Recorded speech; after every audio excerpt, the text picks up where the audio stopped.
Berikut ini perkembangan terkini Perang Rusia dan Ukraina hari ke-779 pada Jumat, 12 April 2024. Hari ini pukul 00 waktu setempat, Rusia meluncurkan drone kamikaze Shahed ke berbagai wilayah Ukraina, termasuk Odessa, Vinnytsia, Kiev, Kirovograd, Kherson, Cherkasy, Nikolaev, Khmelnytskyi. Kemudian pada pukul 3.04 waktu setempat, terdengar ledakan di Khmelnytskyi, Ukraina.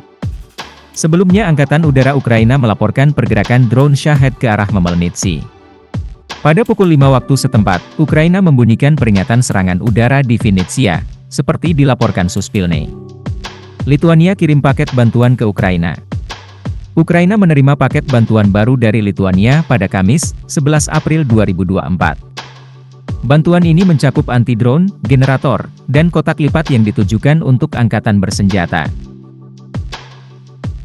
Sebelumnya, Ukraina meminta Lituania untuk memasok Ukraina dengan amunisi 155 mm, kendaraan lapis baja M577, sistem anti-drone, peralatan yang diperlukan untuk musim dingin, dan puluhan ribu set pakaian hangat serta ribuan amunisi peluncur granat anti-tankar Gustav tahun ini.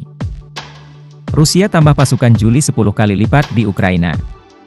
Jumlah pasukan Rusia melebihi pasukan Ukraina 7 hingga 10 kali lipat di wilayah timur, kata Jenderal Yuri Sodol dari Ukraina kepada parlemen. Rusia hancurkan fasilitas energi listrik Ukraina.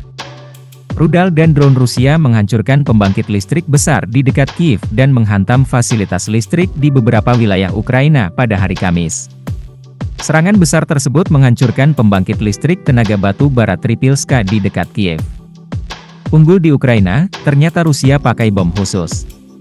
Analisis pemerintah Ukraina mengatakan Rusia menggunakan bom berpemandu, drop and forget, secara massal. Bom tersebut mengandung komponen dan ditembakkan hingga 500 bom dalam seminggu.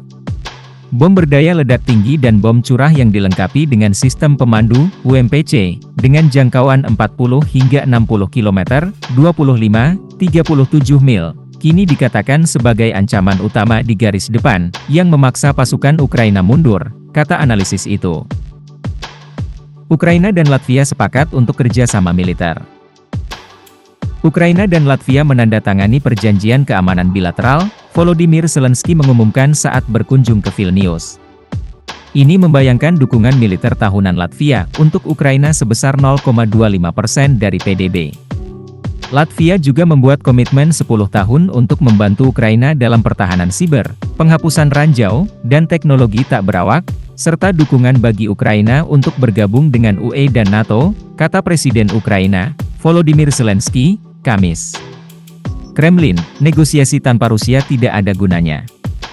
Juru bicara Kremlin, Dmitry Peskov, mengatakan negosiasi apapun mengenai Ukraina tanpa Rusia tidak ada artinya.